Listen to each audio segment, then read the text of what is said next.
ada yang masih kepikiran jemurannya tadi kata pesan saya, mungkin kehujanan atau mungkin dagangannya hari ini harus libur dulu, ya kan? Insya Allah hari ini kita niatkan untuk belajar bagaimana kita menjadi dokter keluarga. Sepakat? Sepakat. Sepakat? Sepakat. Di sini ada yang profesinya sebagai bidan, dokter, guru, terapis, ada ya terus ya. Semuanya terapis. Salawat dan salam kita haturkan kepada junjungan Nabi besar Muhammad SAW serta keluarga, istrinya, sahabatnya, dan juga kaum muslimin yang hari ini senantiasa mengikuti sunnah beliau. Insya Allah Bapak Ibu sekalian, hari ini kita ingin belajar bagaimana kita menjadi manusia yang betulan, manusia yang beneran, manusia yang mengikuti sunnah Rasul. Ketika kita temui di luar sana banyak sekali orang yang berobat tapi tanpa diketahui ya kan apa yang masuk ke dalam mulutnya. Sesungguhnya ketika kita mengikuti ya kan memasukkan barang yang haram ke dalam tubuh kita, maka kita sebagai pengikut syaitan. Benar nggak? Ya. Kita sedikit cerita ketika hari ini misalkan Bapak Ibu saya ibaratnya jadi gelas lah. Tusukannya.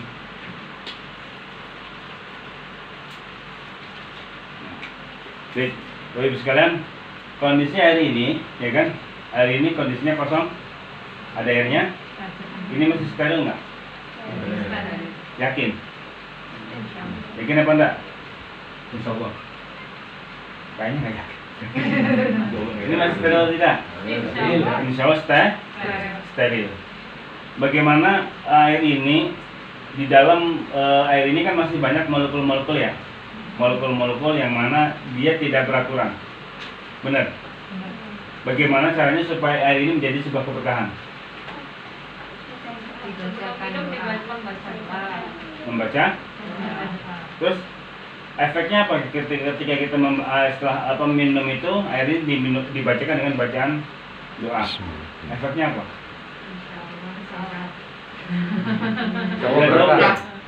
Efeknya maka ternyata ya kan ketika air ini ditusuk ya kan dengan bacaan Bismillah ya kan, maka air ini kan makhluk, benar nggak? Dia tunduk dan patuh atas nama Allah. Maka air ini akan molekul dalam air ini akan berubah menjadi rata, baik positif maupun negatif. Benar atau tidak? Benar. Tahu benernya dari mana? Air itu malu. Hah? Air itu malu katanya. Air itu malu. Iya. Dasarnya dari mana? Hah? Baca doa tadi. Baca doa. Maka ini perlu diteliti. Molekul ini diteliti oleh orang Jepang, ya kan, ketika dibacakan doa, dibacakan Bismillah, maka molekul-molekul dalam air ini akan berubah, akan menjadi rata. Ketika minum maka akan menjadi sebuah keberkahan. Jadi ketika kita makan dan minum tidak hanya sekedar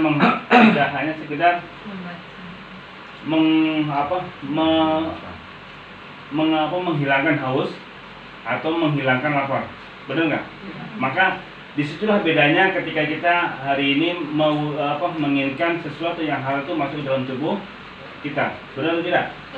Maka ketika sesuatu yang hal masuk ke dalam tubuh kita, maka tubuh kita akan menjadi sehat yang paripurna. Ketika kita sakit, ya kan, ketika babi sakit, ada dua pilihan. Yang pertama, pilihan pertama adalah berobat kepada yang haram, ya kan? Yang sebelah berobat dengan yang halal. Kira-kira pilih yang mana? Halal. Benar?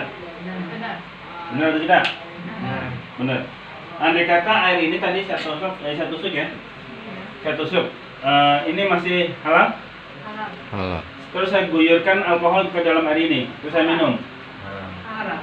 Halal. Jadi haram nggak? Haram. Benar. Terus saya hanya tetes setetes aja. Haram. Tetap.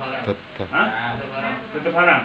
Terus ketika tiba-tiba saya minum obat batuk, di situ kandungannya alkohol 35%. Halal atau haram? Haram. Benar. Benar. Yakin? Yakin. Pernahkah ibu dan bapak memasukkan laserin ke dalam mulut anak kita? Oh dulu. Kan belum tahu bos. Iya dulu. Belum tahu kita. Saya sendiri pernah. Oh pernah ya? Minum lah. Sering. Benar nggak? Iya. Ketika minum masuk dalam tubuh kita apa yang terjadi? Maka sesuatu yang haram masuk dalam tubuh kita, maka dia akan meracuni sistem peredaran darah. Ketika dia meracuni sistem peredaran, maka dia akan menjadi segumpal darah. Ya, kalau segumpal darah itu rusak, maka rusak semua. Semuanya. Benar atau tidak? Benar. Maka hari ini berhati-hatilah kepada produk yang haram. Haram. Kenapa? Apa sih efek haram? Efek haram dia pasti akan mempengaruhi sel otak. Kalau anak kita dibiasakan dikasih sesuatu yang haram, apa yang terjadi? Maka darahnya akan menjadi kental. Ketika darah kental menjadi keras, maka dia susah untuk digerakkan ke sesuatu yang bermanfaat. Contoh misalkan anak kita disuruh ke masjid, tiba-tiba di masjidnya berangkat bisa jadi mungkin lari-larian. Nyambung? Inilah pentingnya kita menggunakan produk yang halal. Oke ya? Kenapa sih? Jadi makan dan minum tidak hanya sekedar menghilangkan haus saja, tidak sekedar menghilangkan lapar saja, tapi bagaimana kita bisa menggunakan mulut kita menjadi sesuatu yang bermanfaat untuk kita, bermanfaat untuk lingkungan kita, bermanfaat untuk jasadiah kita, bermanfaat juga untuk ruh kita. Sepakat? Andai kata hari ini Bapak Ibu sekalian, misalkan kita atau di tetangga kita ada yang kena penyakit jantung, terus tiba-tiba dibawa ke rumah sakit. Ketika sudah dibawa rumah sakit, apakah itu hal yang terakhir? Hah? Tidak. Terus dia ada pengentalan darah. Ketika terjadi pengentalan darah, maka dia, mohon maaf saya sebut merek, kita masukkan yang namanya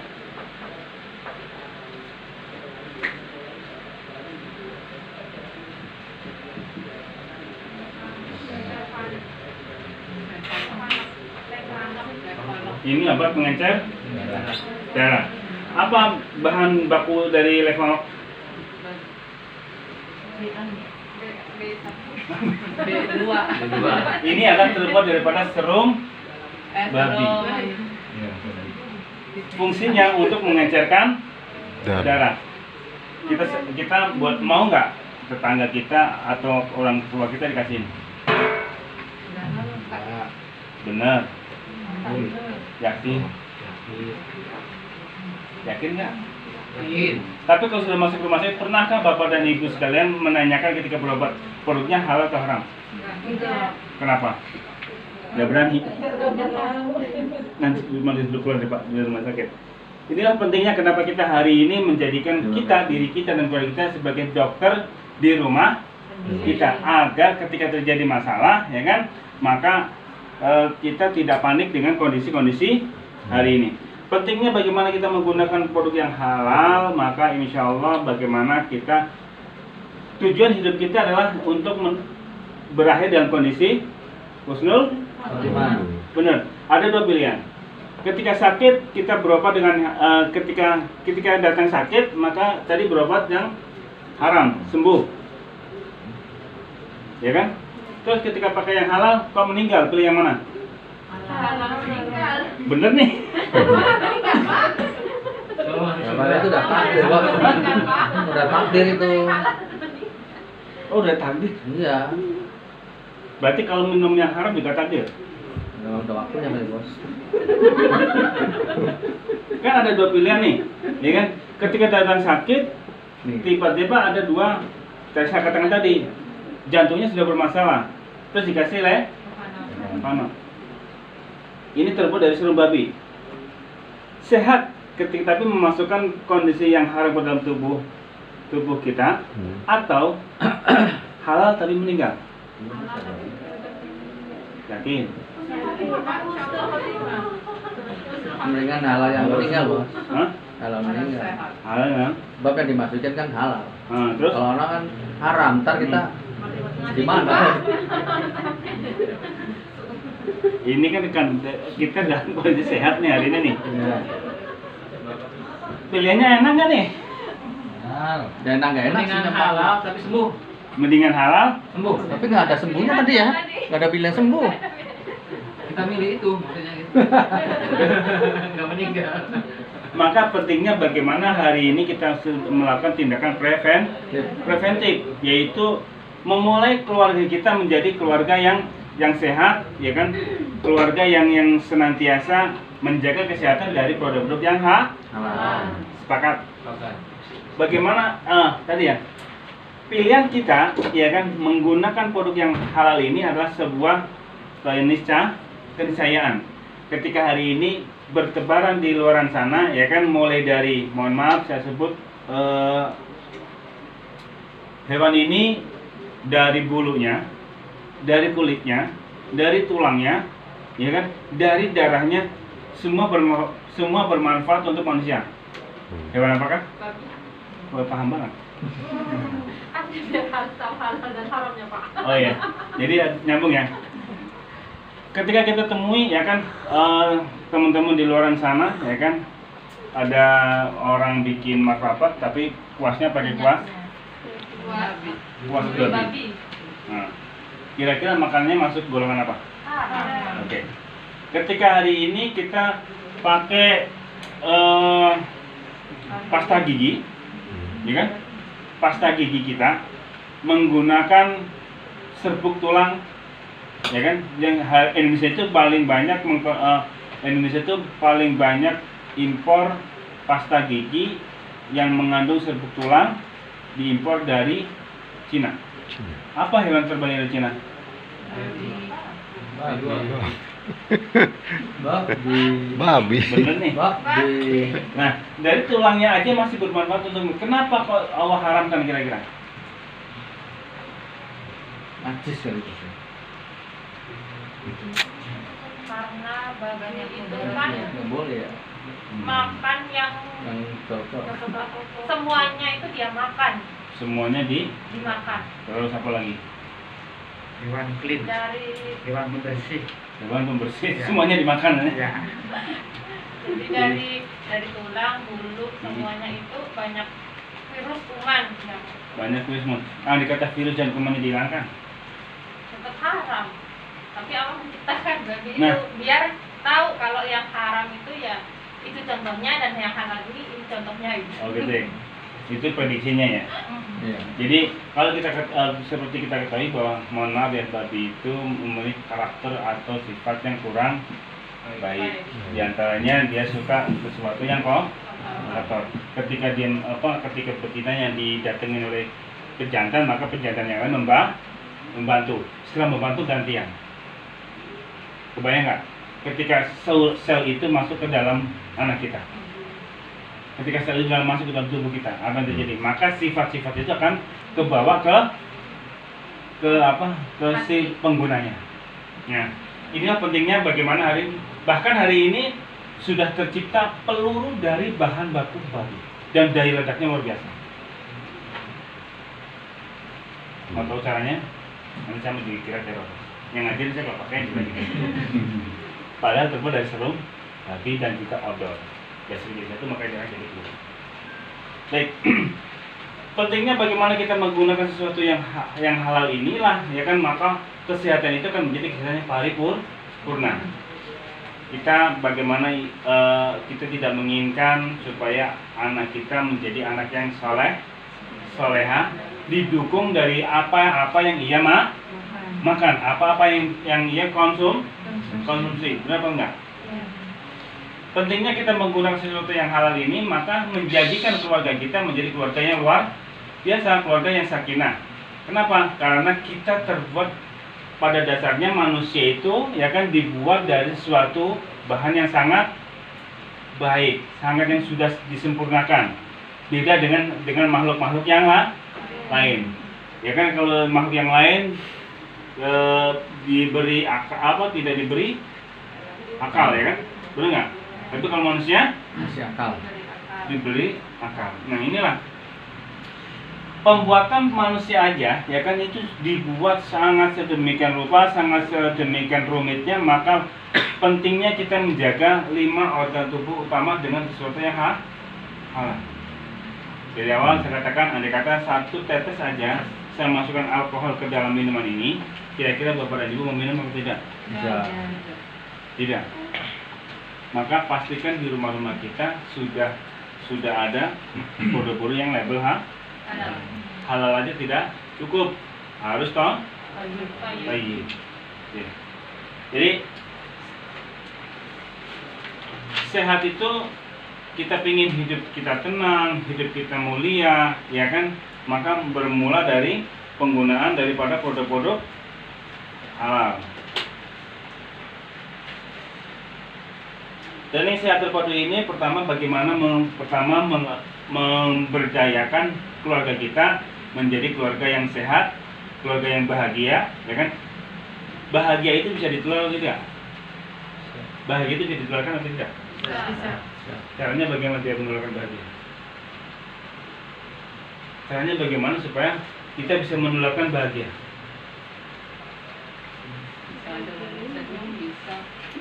Maka kita sendiri harus bahagia. Yang hadir di sini dalam kondisi bahagia. Bahagia. Yakin? Alhamdulillah. Tadi aku lihat di sana ada wajah-wajah yang mulai duduk. Bisa jadi kena tanggal tua ya. Oh masih tanggal muda, alhamdulillah.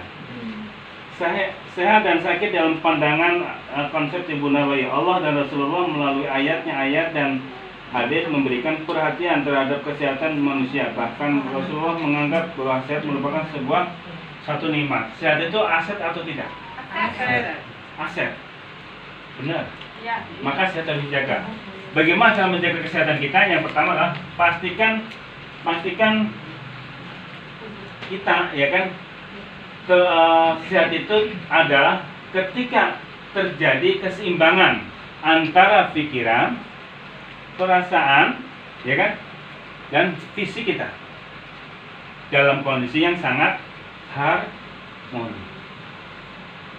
Ketidakseimbangan suhu maka bisa mengakibatkan tubuh kita kelebihan angin. Ketidakseimbangan suhu, ya kan, bisa jadi maka tubuh kita akan sangat tidak sempurna, ya kan. Untuk itu sesuatu yang hal itu harus benar-benar masuk ke dalam tubuh kita. Maka hari ini umat muslim harus pilah dan pilih sesuatu, ya kan, tidak cuma di mulut, yang di mata pun harus dijaga, yang didengar juga harus dijaga. Benar tidak? Mulai dari mata, mulut, penciuman harus dijaga. Benar nggak? Yakin? Yakin? Masya Allah. Bapak dan Ibu yang ada di sini, siap jadi dokter? Ya. Siap jadi dokter keluarga? Ya. Yakin? Oke. Ketika Anda menjadi dokter, pastikan seorang dokter itu biasanya memulai duluan. Dokter itu akan memulai duluan. Ketika memulai duluan, artinya kita sudah paham dulu pentingnya menjaga kesehatan, maka kita akan menjadi sehat. Kalau sudah sehat, kita bisa menurunkan kesehatan ke orang lain. Nah, Allah ciptakan kita dalam kondisi yang sangat sempurna. Allah ciptakan jantung, Allah ciptakan ginjal, Allah ciptakan paru-paru, dan Allah ciptakan 5 organ tubuh utama kita dalam kondisi yang sangat sempurna. Benar atau tidak? Hanya saja kenapa bisa terjadi sakit? Masukan yang kita masuk ke dalam tubuh tidak terjaga. Jadi menyebabkan beberapa organ yang di dalam itu semakin lama semakin banyak yang kita masukkan tidak sesuai akan rusak. Nah, jadi sehat menurut pandangan Islam itu adalah terjadinya ketidakseimbangan tubuh kita. Tubuh manusia dibentuk ada 4 unsur. Benar nggak? Unsur yang pertama unsur Spiritual, apa? spiritual, Terus? mental, Terus? emosi, fisik. Fisik. Kesehatan kita didukung dari 4 unsur. Spiritual. Spiritual itu apa? Keyakinan. Jadi kalau kita ingin sehat, ya kan, maka kita harus yakinkan. Siapa yang memberi sakit? Yang menyembuhkan? Allah. Yang memberi sakit? Yang menyembuhkan? Bukan yang menyebabkan spirulina. Salah satunya biarnya. Perantara dong. Perantara. Maka inilah penting bahwa sakit itu, ya kan, didukung dari spirit, ya. spiritual, artinya keyakinan bahwa kita insya Allah spiritual itu berapa? 50. Mental itu keyakinan apa? Sesuatu yang kita gerakkan, itu berapa? 20%. Emosional berapa persen? Fisik 10%. Inilah kondisi yang harus seimbang, ya kan? Harus seimbang. Pikiran kita, ya kan? Mental, emosional, fisik itu harus dalam kondisi seperti ini. Jadi kalau ingin sehat, pastikan keyakinan kita. Siapa yang memberi sakit? Yang menyembuhkan. Jadi ketika kita minum extrafood, kita minum spirulina, minum yang lainnya, ya kan? Itu adalah bentuk ikhtiar.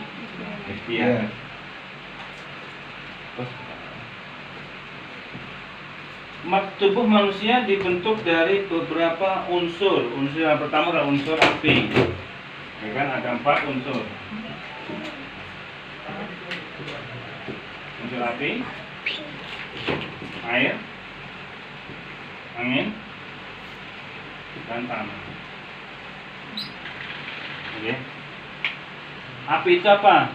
Jantung kita. Maka kita diberi rasa marah, betul? Bagaimana menyeimbangkan itu ketika apinya meluap-luap itu membakar? Maka Allah caranya adalah kalau kita lagi dalam kondisi marah, pastikan berwudu belum bisa, maka pastikan duduk nggak bisa, pastikan tiduran. Benar nggak? Tiduran nggak bisa. Hah? Apinya terlalu tinggi berarti tidak seimbang antara unsur air. Angin itu adalah bagian, angin adalah lambung dan tanah adalah darah. Oke ya? Api, air, angin sama apa, Pak? Berapa? Api, air, angin. Nanti di modul ya. Nanti diganti di modul, saya hanya tambah aja. Oke. Sehat didukung daripada keseimbangan, ya kan? Baik dari unsur angin, unsur dari pikiran juga, keseimbangan pikiran. Nah, kenapa kita bisa terjadi sakit? Tadi apa yang kita makan, ya kan? Apa yang kita makan maka akan meninggalkan sisa. Ketika meninggalkan sisa, maka ketika terendap dalam tubuh kita, ya kan, dia akan merusak namanya dinding asofagus, ya kan? Asofagus itu apa? Dinding di sini ke bawah. Nah, ketika dia rusak, pernah nggak Bapak dan Ibu sekalian ketika motong sapi, ya kan, ketika motong daleman ada yang namanya yang disebut kalau kita namanya babat ya? Ada rambut-rambutnya itu? Iya. Anduk. Nah, ketika kita sakit, di dalam usus kita ada yang seperti kayak gini. Nah, ini, ya kan, ketika sakit maka ada apa? Ada racun yang masuk ke dalam tubuh kita. Sesuatu yang nggak boleh masuk, tapi tetap kita makan. Enak nggak? Enak nggak? Enak. Kenapa? Biasanya orang yang kena sakit ini karena memasukkan dalam tubuh kita sesuatu yang sudah diambang batas. Misalkan Pak Tarsa minum sirup, kok dia nggak mencret. Pak Didi minum sirup, kok mencret. Berarti apa? Yang ambang batas siapa? Ambang batas sehat. Pak Tarsa minum sirup yang sama, Pak Didi sama minum sirup. Pak Tarsa tidak masalah, Pak Didi mencret. Masalah. Berarti yang keracunan yang sudah berlalu adalah Pak Didi. Ada Mas Hasim, misalkan Mas Hasim itu suka daging kambing, maka dia makan daging kambing. Dia nggak masalah. Mbak Santoso nggak bisa kalau makan sate kambing. Kenapa?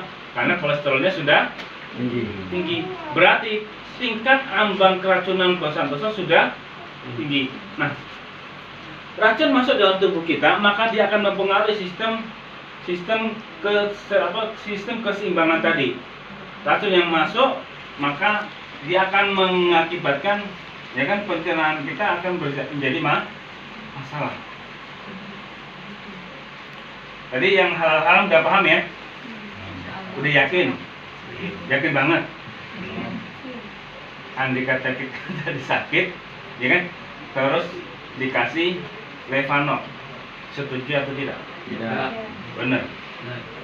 Terus andai kata tiba-tiba bapak dan ibu kena api, terus dikasih apa? Bubut. Bioplasenton. Mau atau tidak? Sekarang ada ini. Kalau sekarang Dulu belum masuk belum masuk Nggak ada ya. Iya. bioplasenton haram atau halal?